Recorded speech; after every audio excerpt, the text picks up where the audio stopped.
Marwadi university మంచి భవిష్యత్తు కోసం తెలుగు విద్యార్థులు ఇష్టపడే యూనివర్సిటీ. కాల్ 9059052378 9059052379.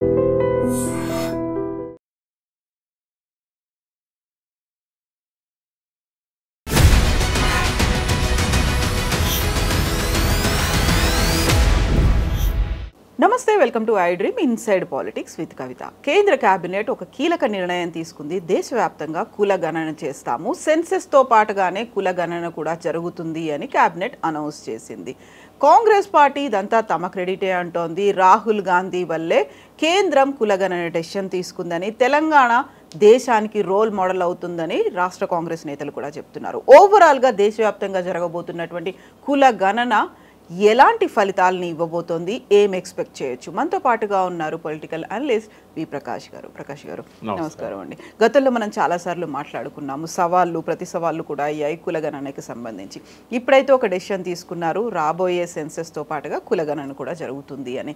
సో దీంట్లో మీకున్నటువంటి డౌట్స్ కానీ, లేకుంటే అంతా హ్యాపీగా సంతృప్తికరంగా అనిపిస్తోందా స్టేట్మెంట్? అంటే సెన్సెస్లో కులాన్ని ప్రాతిపదిక చేసుకోవడం అనేది దేశంలో ప్రజలందరూ కూడా వెల్కమ్ చేస్తారు. ఎందుకంటే ఇది ఎప్పటి నుంచో ఉన్న డిమాండ్. ఇది బ్రిటిష్ వాళ్ళు 1931 సెన్సెస్లో లాస్ట్ టైం కులాన్ని ఇంక్లూడ్ చేశారు.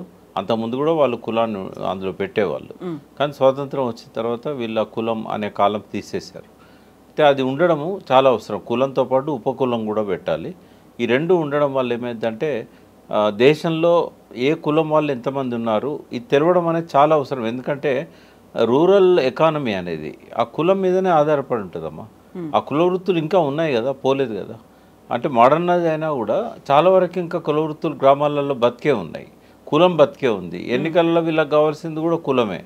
కులం ప్రాతిపదికగానే ఓట్లు పోలరైజ్ చేసుకుంటారు. అన్నిటికి కూడా కులం అనేది ఉన్నది కాబట్టి దాన్ని గుర్తించాలని మనం కోరుతున్నాం. కులాల అభివృద్ధి చెందాలంటే కూడా ఏ కులానికి వాళ్ళకు ఆ వృత్తులు డెవలప్ చేయడానికి, మోడర్నైజ్ చేయడానికి వాళ్ళకి ఏం సహాయం చేయాలి. ఇన్బిల్ట్ జీన్స్ ఉంటాయి వాళ్ళ లోపల. ఇప్పుడు పద్మశాలీస్ ఉన్నారు. పద్మశాలీస్ తరతరాల నుంచి చీరలు నేయడం, దోతులు నేయడం, బట్టలు నేయడం అనేది వాళ్ళ వృత్తి, చేనేత వృత్తి. కాబట్టి వాళ్ళ లోపల ఇన్బిల్ట్ టాలెంట్, నాలెడ్జ్, స్కిల్ ఇవన్నీ కూడా ఉపయోగించుకోవాలన్నప్పుడు అదే వృత్తిని మోడర్నైజ్ చేస్తూ వాళ్ళని అందులో ఇన్వాల్వ్ చేయాలి. వాళ్ళ ఆంటర్ప్రినర్స్గా వాళ్ళకు ఆ అవకాశం ఇవ్వాలి. కాబట్టి బడ్జెట్ తయారు చేసేటప్పుడే ఈ కుల వృత్తులు, కులాలు, వాళ్ళ డిమాండ్స్, వాళ్ళ అవసరాలు ఆ ప్రాతిపదికగా కనుక మనం చేసినట్టయితే రూరల్ ఎకానమీ డెవలప్ అవుతుంది. కాబట్టి గ్రామీణ ఆర్థిక వ్యవస్థకు వెన్నెముకలాగా ఉన్నాయి కులాలు. కాబట్టి ఖచ్చితంగా దాన్ని అందరూ వెల్కమ్ చేయాలి. ఇవాళ మోడీ గారు తీసుకున్న నిర్ణయం ఏదైతుందో గతంలో ఆయన తీసుకున్న నిర్ణయానికి విరుద్ధమైనది. సుప్రీంకోర్టు కూడా అఫిడవిట్ ఇచ్చారు వాళ్ళు, మేము కులాన్ని అందులో చేర్చామని. బట్ ఇవాళ దేశవ్యాప్తంగా వచ్చిన చైతన్యం, బీసీలలో ప్రధానంగా వచ్చిన చైతన్యం, ఒత్తిడి ప్రధాన ప్రతిపక్షంగా ఉంది. కాబట్టి కాంగ్రెస్ తన ఖాతాలో వేసుకుంటుంది. బట్ వేసుకొనియండి, ఇబ్బంది ఏం లేదు. ఎందుకంటే వాళ్ళు ఇక్కడ తెలంగాణలో కూడా కులగణన చేశారు. అది ఎట్లా చేసినా కూడా చేశారు, విమర్శలకు గురైనా కూడా చేశారు. వాళ్ళు కామారెడ్డి డిక్లరేషన్లో ఏదైతే 42% బీసీలకు రిజర్వేషన్లు ఇస్తామని చెప్పారో ఆ తీర్మానం కూడా అమలు చేశారు. కాబట్టి మోడీ గారు దీన్ని అంగీకరించడం వల్ల తెలంగాణకున్న బెనిఫిట్ ఏంటి అంటే, రేపు ఈ రిజర్వేషన్ 42ను మనం బీజేపీ గవర్నమెంట్లోనే ఇంప్లిమెంట్ చేసుకోవాలి. కాబట్టి ఇక్కడ వాళ్ళు సానుకూలంగా రావడం అనేది రేపు దాన్ని వ్యతిరేకించకుండా వాళ్ళకు ఒక ముందరికాలకు ఒక బంధం లాగా అడ్డుపడుతుంది. కులగణన చేశారు, దేశవ్యాప్తంగా ఇంతమంది బీసీలున్నారని మీరే చెప్తున్నారు, ఈ 42 బిల్లు ఎందుకు మీరు ఆమోదించారు అని చెప్పి పార్లమెంట్లో బిల్లు పెట్టేయడానికి రాహుల్ గాంధీకి ఒక వెపన్ లాగా పనికొస్తుంది ఇది. కాబట్టి ఇదంతా దేశవ్యాప్తంగా ఉన్న బహుజనులందరూ కూడా దీన్ని హర్షిస్తున్నారు. తప్పకుండా మోడీకి మనం అభినందనలు చెప్పాల్సిందే. సో ఇప్పుడు దేశవ్యాప్తంగా ఒక అనివార్యమైనటువంటి పరిస్థితి వచ్చింది, ఉద్యమాలు అనేవి ఉన్నాయి. ఆ తర్వాత ఇప్పటికే ఆల్మోస్ట్ 3 రాష్ట్రాల్లో కులగణనకు సంబంధించి ఆ రాష్ట్రాల్లో జరిగినటువంటి సర్వేలు ఇవన్నీ చూసిన తర్వాత ఒక తప్పనిసరి పరిస్థితి అనుకున్నప్పటికి కూడా గతంలో తీసుకున్నటువంటి కొన్ని డెసిషన్స్ ఉన్నాయి. డీలిమిటేషన్స్ కావచ్చు, లేకుంటే ఉమెన్ బిల్ కావచ్చు, వీటన్నిటికి సంబంధించి ముందడుగు పడిందా, అవి ఎక్కడున్నాయి అనే దాంతో పాటుగా ఇది నిజంగానే అవుతుందా అనేటువంటి అనుమానాలు ఎందుకు వస్తున్నాయి మరి? అంటే ఇది నిజంగానే అవుతుంది. ఎందుకంటే రాబోయే కొద్ది రోజుల్లోనే సెన్సస్కి ఫామ్స్ తయారు చేయడం కానీ, ఆన్లైన్లో దానికి సంబంధించిన ప్రొవిజన్స్ ఇవన్నీ పెడుతున్నారు. కాబట్టి క్యాబినెట్ ఇవాళ సత్వరమే ఇది ఇంప్లిమెంట్ చేసేది కాబట్టి డిసిషన్ తీసుకున్నది. ఇది దీని మీద నాకు అనుమానాలు లేవు, ఇది అమలు అవుతుంది. 26లో సెన్సస్ కంప్లీట్ చేస్తామన్నారు. 26లో కంప్లీట్ చేయాలంటే ఇమీడియట్గా స్టార్ట్ చేయాలి. ఒక సంవత్సరం పాటు ఈ సెన్సస్ యాక్టివిటీ. ఇప్పటికీ 5 ఏళ్ళు లేట్ అయింది. ఎప్పుడు 11లో నడుస్తుంది, ఇది 2011లో అయింది, 2021లో కావాల్సింది వాయిదా పడ్డది. కాబట్టి ఇది తప్పకుండా ఇది ఆగిపోతుందని నాకేం అనుమానం లేదు. కానీ డీలిమిటేషన్ విషయంలో తెలంగాణకైతే తీరని అన్యాయం జరుగుతుంది. 2014లోనే చేయాలి అసలు. అటువంటిది 25లో చేయాల్సింది ఇప్పటికి కూడా వాళ్ళు దాని గురించి మాట్లాడతలేరు. ఇది మళ్ళీ 33కు పోయేటట్టు కనబడుతూ ఉంది. దేశవ్యాప్తంగా ఏకాభిప్రాయం రావట్లేదు. మొన్న చెన్నైలో కూడా జరిగింది కదా, ఈ మళ్ళీ ఎంపీ సీట్లను పెంచినట్టయితే సౌత్ ఇండియాకు బాగా అన్యాయం జరుగుతుందని చెప్పేసి కేటీఆర్ గారు కానీ రేవంత్ రెడ్డి గారు కానీ వీళ్ళంతా కూడా south Indian chief ministers, Kerala CM కానీ తమిళనాడు సీఎం వీళ్ళందరూ కూడా దాన్ని గట్టిగా పట్టుబట్టారు. సంఖ్య పెంచకూడదు, అట్లే ఉండాలి, ఆ సంఖ్య పెంచితే మాత్రం మాకు అన్యాయం జరుగుతుంది అని చెప్పేసి జనాభా ప్రాతిపదికగా ఇట్లా చేసినప్పుడు నార్త్ ఇండియాలో జనాభా బాగా పెరిగిందనేది వీళ్ళు ఇచ్చేది. సరే ఏది ఏమైనా కూడా డీలిమిటేషన్ చేయాలి. ఇప్పటికే చాలా ఆలస్యమైంది, దేశవ్యాప్తంగా కూడా చేయాలి. బట్ సెంట్రల్ గవర్నమెంట్ యొక్క ధోరణి ఎట్లుందంటే ఆ డీలిమిటేషన్ది చేసి ఈ సెన్సస్ కంప్లీట్ చేస్తే మహిళా బిల్లు ప్రకారంగా విమెన్కు సీట్లు ఇవ్వాల్సి వస్తుంది. ఇప్పుడు 33% కదా వాళ్ళకి ఇవ్వాల్సింది. ఈ 33% దీన్ని పోస్ట్పోన్ చేద్దాం అన్నప్పుడు ఏం చేస్తారు, సెన్సెస్ను కొంచెం డిలే చేస్తారు. సెన్సెస్ను డిలే చేస్తే డీలిమిటేషన్కి అవకాశం ఉండదు కాబట్టి మహిళా బిల్లు అనేది దాన్ని ఇంప్లిమెంట్ చేయడం అనేది జరగదు, కార్యరూపం దాల్చదు. ఎందుకంటే రాష్ట్రపతి సంతకం అయింది కానీ దాన్ని ఇంప్లిమెంట్ చేయాలంటే అన్ని రాష్ట్రాల్లో కూడా మహిళలకు రిజర్వేషన్ కేటాయించాలి. ఈ ఓటుకోడి ముడిపెట్టేసి ఏం చేస్తారు, 26లో చేయాలనుకున్న సెన్సెస్ 27, 28 బిగినింగ్ వరకు లాగుతారు. సమయం లేదు కాబట్టి మేము నెక్స్ట్ ఎలక్షన్స్లో ఇంప్లిమెంట్ చేస్తామంటారు. ఇదే జరగబోయేది. ఈ కండిషన్ ఉంటే సెన్సెస్తో పాటు కులగణన కూడా చేస్తాము అనుకుంటే సెన్సెస్ పోస్ట్పోన్ అవుతే కులగణన కూడా పోస్ట్పోన్ అవుతుంది. కులగణన కూడా పోస్ట్పోన్ అవుతుంది. బట్ ఏదో ఒక రోజు అయితే వస్తుంది కదా, ఇంకెంతకాలం వీళ్ళు దాయగలుగుతారు. అప్పుడు ఏంటంటే బహుజనులంతా కూడా మేమెంతో మాకంతా అనే నినాదంతో వాళ్ళు దీన్ని డిమాండ్ చేయాలి. ఏంది ఎస్సీలకు ఎస్టీలకు ఎట్లయితే స్పెషల్ కాంపోనెంట్ ప్లాన్ ఎస్సీలకు, షెడ్యూల్ ట్రైబ్స్కు సపరేట్ ప్లాన్ ఉంది కదా, అటువంటిది బీసీలకు కూడా పెట్టాలి. ఎంబీసీలకు బీసీలకు అట్లా పెడితేనే మాకు ఆర్థికంగా మేము అభివృద్ధి చెందుతామని చెప్పి ఆ డిమాండ్స్ అన్నీ ముందుకు వస్తాయి. అందుకే మేమెంతో మాకంత అనాలంటే వాళ్ళు కులగణన ద్వారా ఎవరెంతో చెప్పాలి. డెఫినెట్గా ఆలస్యం అయితే ఒక 1 year లేట్ కావచ్చు. ఇప్పుడు ఒకవేళ డీలిమిటేషన్ లేట్ అవుతే ఉమెన్ బిల్ కూడా లేట్ అవుతుంది, అక్కడ రిజర్వేషన్లు లేట్ అవుతాయి. ఇవన్నీ కూడా సెన్సెస్ మీద ఆధారపడి ఉన్నాయి అనుకుంటే చిత్తశుద్ధి అనేది అక్కడ ఎంత స్పష్టంగా ఉంది అనేది కనిపిస్తుంది కదా. వాస్తవంగా వాళ్ళకి ఏం చేయాలని లేదు, కానీ ప్రజల నుంచి వస్తున్న ఒత్తిడి, ప్రతిపక్షాల నుంచి వస్తున్న ఒత్తిడి, దానివల్లనే చేస్తున్నారు. కొంత ఆలస్యం చేస్తారు అంతే. వాళ్ళ చేతిలో ఉన్నది ఆలస్యం చేయడం మాత్రమే. ఇప్పుడు చేయకుండా ఆపలేరు. ఎందుకంటే మోడీ గారికి బాగా చెడ్డ పేరు వస్తున్నది. ఆయన ఒక స్వయంగా బీసీ అయి ఉండి, ఒక ఎంబీసీ అయి ఉండి, ఈయన చేయకపోతే ఇంకెవరు చేస్తారు. ఆయన మీద నమ్మకాలు ఉన్నాయి బీసీలకు. కాబట్టి ఇంకా తప్పదు అనుకొని ఆయన దాన్ని ఇంప్లిమెంట్ చేస్తున్నాడు. బహుశా ఆర్ఎస్ఎస్కి ఇది నచ్చదు. బ్రాహ్మణికల్ సమాజం యొక్క మూలాలు ఉంటాయి కదా వాళ్ళ లోపల, ఇప్పటివరకు కూడా వాళ్ళే డామినేట్ చేస్తున్నారు ఈ బ్రాహ్మణికల్ ఇది. కాబట్టి ఆర్ఎస్ఎస్ ఎప్పుడు ఇటువంటి వాటికి ఒప్పుకోదు. బట్ మోడీకి తనకున్న ప్రత్యేకతతోని ఆయన ఆ ఇన్ఫ్లుయెన్స్తోని దాన్ని చేయించినట్టు కనబడుతుంది.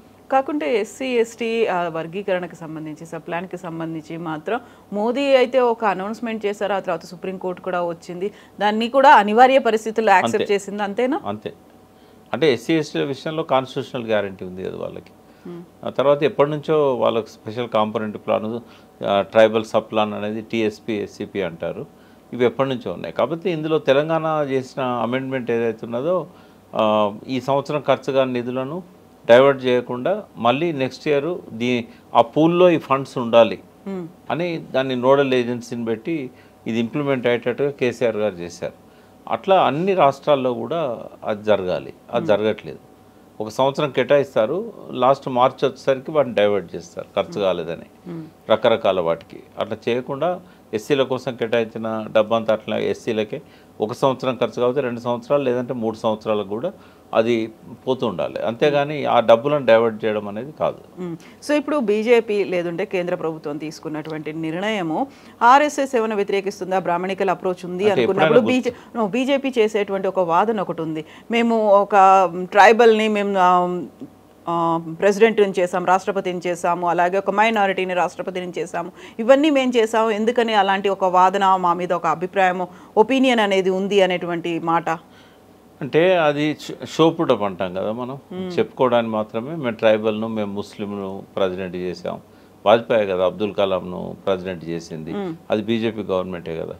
మరి అబ్దుల్ కలాంను ప్రెసిడెంట్ చేసినంత మాత్రాన ముస్లిమ్స్ మీద వీళ్ళకున్న హేట్రెడ్ అనేది తగ్గిందేమన్నా? ఆ చర్యలు చేయట్లేదా ఇప్పటికి కూడా? కాబట్టి చూపెట్టుకోవడం వేరు, ఆచరణ వేరు. బట్ ఇప్పటికి కూడా ఆర్ఎస్ఎస్ను మనం నమ్మం, ఎందుకంటే అది మనుధర్మ శాస్త్రాన్ని అమలు చేయడానికి వచ్చిన సంఘం. అది నిజమైన భారతీయ సంస్కృతిలో ఉన్న మంచి విలువలను వాళ్ళు కొనసాగిస్తే మనకు అభ్యంతరం లేదు. కానీ వాటిని పక్కకు పెడతారు. పనికి మాలిన ఈ మతోన్మాదంతో ముస్లింలకు వ్యతిరేకంగా, క్రిస్టియన్లకు వ్యతిరేకంగా ఈ మత మార్పిడుల వైపు ఇట్లాంటివన్నీ చేస్తుంటారు. నార్త్ ఈస్టర్న్ స్టేట్స్లలో క్రిస్టియన్స్ పట్ల వాళ్ళు చేస్తున్న దుర్మార్గాలు మామూలుగా లేవు. ఈ ఆర్ఎస్ఎస్ వింగ్సే, బజరంగ్ దళ్ కావచ్చు, వాళ్ళకున్న ఇతర వింగ్స్ కావచ్చు, ఈ భౌతిక దాడులు, చంపడము, అమ్మాయిలను నేకెడ్ చేసి వీధులలో ఊరేగింప చేయడము, ఇట్లాంటివన్నీ చాలా దారుణాలు జరుగుతూ ఉన్నాయి.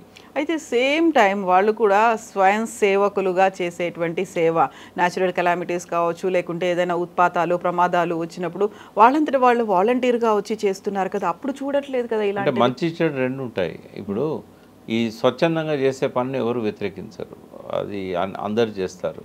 రజాకారులు ఉన్నారు, రజాకార్ అంటే స్వయం సేవకుడే. ఆర్ఎస్ఎస్ పుట్టినప్పుడే 2 సంవత్సరాల ఆలస్యంగా ఈ రజాకార్లది పుట్టింది మజ్లిస్. బట్ రజాకార్లు అంటే ఇప్పుడు ఏం గుర్తొస్తుంది మనకు? భౌతిక దాడులు, ఇవే గుర్తొస్తాయి. బజరంగ దళ్ అంటే కూడా అట్లే గుర్తొస్తుంది. ఎట్లుంటుందంటే ఇది వాళ్ళు చేసిన మంచి పనులు పెద్దగా పైకి రావు. ఇవి దాడులు, చంపడాలు, వాళ్ళ మీద ఆరోపణలు, వాళ్ళు చంపిలో లేదో మనకు తెలియదు కానీ చాలా హత్యలు జరిగినాయి. బట్ అన్నిటి మీద ఇది ఆర్ఎస్ఎస్ సంస్థ చేసిన పని అనేది ఒక ముద్ర అయితే ప్రచారం అవుతుంది. ఆర్ఎస్ఎస్ చెడ్డదని నేను చెప్పా. డెఫినెట్గా ఆర్ఎస్ఎస్ మంచి సంస్థ, మంచి కోసం పుట్టింది. మన తెలంగాణ బిడ్డనే ఆనాడు హెగ్డేవార్ దాన్ని పుట్టించారు. అంటే వాళ్ళ ఫ్యామిలీ నాగ్పూర్ పోయి సెటిల్ అయింది, కానీ ఆయన బ్లడ్ అంతా తెలంగాణదే. ఆయన దీన్ని సృష్టించాడు. బట్ ఆయన కాంగ్రెస్లో పెద్ద నాయకుడు. ఆయన నాగపూర్ కాంగ్రెస్ కూడా హెగ్డేవారే పెట్టించాడు. ఆయన గాంధీ టైంలో కూడా ఆ గాంధీతో ఆర్గ్యూ చేసిన వాళ్ళల్లో ఆయన ఒకడు. సరే, తర్వాత కూడా 10-15 సంవత్సరాలు కాంగ్రెస్లోనే కొనసాగిండి ఆయన, ఆర్ఎస్ఎస్ పెట్టి కూడా. ఎందుకంటే ఆర్ఎస్ఎస్ పొలిటికల్ సంస్థ కాదు, ఇది ఒక సాంస్కృతిక సంస్థ. సాంస్కృతిక భావజాల వ్యాప్తి కోసం పెట్టింది, ఇది హిందూ సంస్కృతిని కాపాడడానికి పెట్టింది అని చెప్పి దాన్ని అట్లాగే ఉంచారు ఆయన. బట్ ఆ తర్వాత అది పలు మార్పులు చెంది ఒక వింగ్, పొలిటికల్ వింగ్ కూడా పెట్టుకుందామని వాళ్ళు కాంగ్రెస్ నుంచి బయటపడి బీజేపీని, అంతకుముందు జనసంఘ్ పెట్టారు, తర్వాత బీజేపీని పెట్టారు. అంటే ఆర్ఎస్ఎస్ నాకున్న అభ్యంతరం ఏంటంటే, ఇప్పుడు హిందూ శాస్త్రంలో మనం ఎన్నోసార్లు మాట్లాడుకున్నాం, స్త్రీని గౌరవించాలి. మాతృస్వామిక వ్యవస్థే మొదటి వ్యవస్థ భారతదేశంలో, ఆ తర్వాతనే అది పితృస్వామిక వ్యవస్థగా మారింది. మరి స్త్రీని గౌరవించే సంస్కృతిని మనం బీజేపీ పాలనను 20 సంవత్సరాల పైన చూసాం మనం. వాజ్పేయి గారు 10 years దాదాపుగా, అంటే ఆయన పీరియడ్లో 3 సార్లు ఎన్నికలు వచ్చినా కూడా 3 సార్లు ప్రధానమంత్రి అయి 7 సంవత్సరాలు 8 సంవత్సరాలు పరిపాలన చేశాడు. మోడీ గారు ఇప్పుడు 10 ఏళ్ళు. అంతకుముందు జనతా పార్టీలో వీళ్ళ పాత్ర ఉంది. ఈ మొత్తం కలిపితే వీళ్ళకి 20 సంవత్సరాల పైన వీళ్ళు పరిపాలన చేశారు. ఎందుకు స్త్రీని గౌరవించే సంస్కృతి భారతదేశంలో రావట్లేదు? ఈ జనరేషన్కి ఎందుకు అటువంటి ఆ మనస్తత్వాన్ని అభివృద్ధి చేయించట్లేదు? వాళ్ళు గవర్నమెంట్ ఆఫ్ ఇండియాలో ఇన్ని సంవత్సరాలు ఉండి వాళ్ళు చేయట్లేదని అంటే, మరి ఆర్ఎస్ఎస్ వెనకాల ఉండి చూస్తున్నది ఏంది? తర్వాత ఇవన్నీ కూడా ఉంటాయి కొన్ని. మనం కోరుకుంటున్నది ఏంటంటే, నిజమైన హిందూ సంస్కృతిలో ఉన్న విలువలను పెంచి పోషించండి. ఇవాళ కాలం మారుతున్నది కాబట్టి ఇవాళ అవసరం లేని కాలం చెల్లిన వాటిని పక్కకు పెట్టండి. ఇంకా అవి రుద్దాల్సిన అవసరం లేదు మన మీద. ఇప్పుడు ప్రజెంట్ జనరేషన్ ఎవరు మతం గురించి, కులం గురించి ఆలోచించే పరిస్థితి లేదు. వాళ్ళ కెరియర్ గురించి, వాళ్ళ ఆలోచన సరళి మారిపోయింది. ఇప్పుడు వాళ్ళు ఇన్నోవేషన్స్ మీద ఎక్కువ ఫోకస్ చేస్తూ ఉన్నారు, అభివృద్ధి మీద ఎక్కువ ఫోకస్ చేస్తూ ఉన్నారు. వెనకట్లాగా లేరు. ఇప్పుడు ఒక 30 ఏళ్ళకి ఇప్పటికి కూడా కల్చర్లో చాలా చేంజ్ వచ్చింది. మరి 300-400 ఏళ్ళ కింద సంస్కృతిని ఇంకా 3000-4000 సంవత్సరాల నాటి సంస్కృతిని మనం ఐస్డీజ్గా ఎట్లా తీసుకుంటాం? ఇప్పుడు బజరంగ్ దళ్ వాళ్ళు ఉన్నారు, February 14th వాలంటైన్స్ డే. వాళ్ళ పని ఏంటంటే పార్కుల చుట్టూ తిరిగి అమ్మాయి అబ్బాయి మాట్లాడుకుంటే చాలు, వాళ్ళని తీసుకుపోయి తాళి కట్టిస్తారు. అంటే పార్కుల్లో ఇద్దరు కూర్చొని మాట్లాడితే ఇక లవ్వేనా వాళ్ళకు? అయినా వాళ్ళకు మేజర్ వాళ్ళ పేరెంట్స్ ఉంటారు, ఒప్పించుకోవాలి. ఇప్పుడు ప్రేమ అనేది మొదలైన తర్వాత పెళ్లి దాకా పోవాలంటే చాలా పనులు ఉంటాయి కదా, అప్పటికప్పుడు తీసుకుపోయి వీళ్ళు ఎట్లా తాళి కట్టిస్తారు? ఇట్లాంటివన్నీ కొట్టడము, ఇది అవసరమా? హిందూ సంస్కృతి అంటే అదేనా? ఇట్లాంటివన్నీ ఉంటాయి చాలా. అది మరి మోహన్ భాగవత్ గారు ఏం ఆలోచిస్తున్నారో మనకు తెలియదు. వారికి ఇటువంటి మంచి సంస్కృతిని పెంచి పోషించాలని కోరుదాం. సో ఇప్పటికైతే క్యాబినెట్ డెసిషన్ తీసుకుంది కాబట్టి మేబీ యాక్సెప్టెన్సీ అనేది కూడా ఉండి వితౌట్ ఇన్ఫార్మింగ్ దెమ్.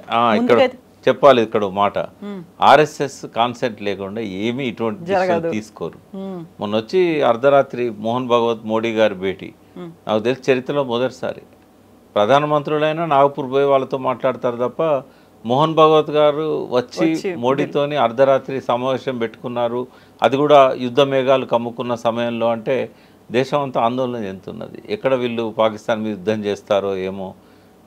ఆయన మోహన్ భాగవత్ వచ్చాడు అంటే అఖండ భారత్ అని RSS సిద్ధాంతం ఏదైతుందో వాళ్ళు బంచ్ ఆఫ్ థాట్స్ పాంచజన్యం అని అప్పుడు గోల్వాల్కర్ గారు రాశారు. హెగ్డేవార్ తర్వాత RSSకు ఆయన చీఫ్. ఆయన రాసిందల్లా అఖండ భారత్ అని చెప్పి బర్మా, నేపాల్, భూటాన్, ఇక్కడ ఆఫ్ఘనిస్తాన్, గాంధార దేశం ఇవన్నీ మనయే, పాకిస్తాన్, బంగ్లాదేశ్ ఇవన్నీ ఒకప్పుడు అఖండ భారత్ ఎట్లున్నదో అట్లే మళ్ళీ మనం రివైవ్ చేయాలని రాస్తాడు ఆయన పాంచజన్యంలో. నేను 6వ తరగతి చదివే రోజుల్లో మా నాన్న తీసుకొచ్చాడు ఈ పాంచజన్యం పుస్తకం. ఆ రోజే నాకు హేట్రెడ్ డెవలప్ అయింది. ఇవన్నీ స్వతంత్ర రాజ్యాలు, ఓ పక్కన యునైటెడ్ నేషన్లో 6వ తరగతిలో ఉన్నప్పుడు నేను ఆలోచించా, ఇదేంది గోల్వాల్కర్ గారు ఇట్లా రాస్తారా అని. 1967లో 60 ఏళ్ళ క్రితం దాదాపు. అరే ఏంది ఇది, ఇట్లా ఇది ఏం ఉన్మాదము, ఈ దేశభక్తి, ఇవన్నీ స్వతంత్ర రాజ్యాలు కదా, ఐస్టీస్గా మనం దాన్ని గుర్తించాలి కదా. కానీ ఇప్పటికీ వాళ్ళ ఆ నినాదం మారలేదు, అఖండ భారత్ అనేది మారలేదు. ఇటువంటి హేట్ చేస్తాం మనం. కానీ RSSకున్న క్రమశిక్షణ, కష్టకాలాలలో కెలమిటీస్ వచ్చినప్పుడు RSS వాళ్ళు చేసే కృషి, తర్వాత భారతీయ సంస్కృతిలో ఉన్న మంచి విలువలని వాళ్ళు ఏవైతే ముందుకు తీసుకెళ్తున్నారో వీటన్నిటినీ తప్పకుండా మనం అభినందించాల్సిందే. కానీ మారుతున్న కాలాన్ని కూడా వాళ్ళు గమనించాలి, యువకుల మనోభావాలను కూడా వాళ్ళు గుర్తించాలి. నిజంగా ప్రస్తుతం ఉన్నటువంటి సమాజం దేనికి ప్రయారిటీ ఇస్తుంది? ఆర్థిక సంబంధాల చుట్టూ మాత్రమే తిరుగుతుంది. మళ్ళీ ఎన్నికలంగానే చాలా విరక్తి కలుగుతాను. మంచి అనిపిస్తుంది కదా, లేడీస్ కూడా ఛాలెంజింగ్ జాబ్స్ చేసినప్పుడు చాలా బాగుంటది. ట్రాఫిక్ అసిస్టెంట్స్ గా నియమించిన ట్రాన్స్జెండర్స్ అందరితో సాల్యూట్ చేయించుకుంటున్నారు. ఫుడ్ డెలివరీ ఇవ్వటానికి వెళ్ళినటువంటి డెలివరీ బాయ్ అనిల్ పై కళ్ళ ముందు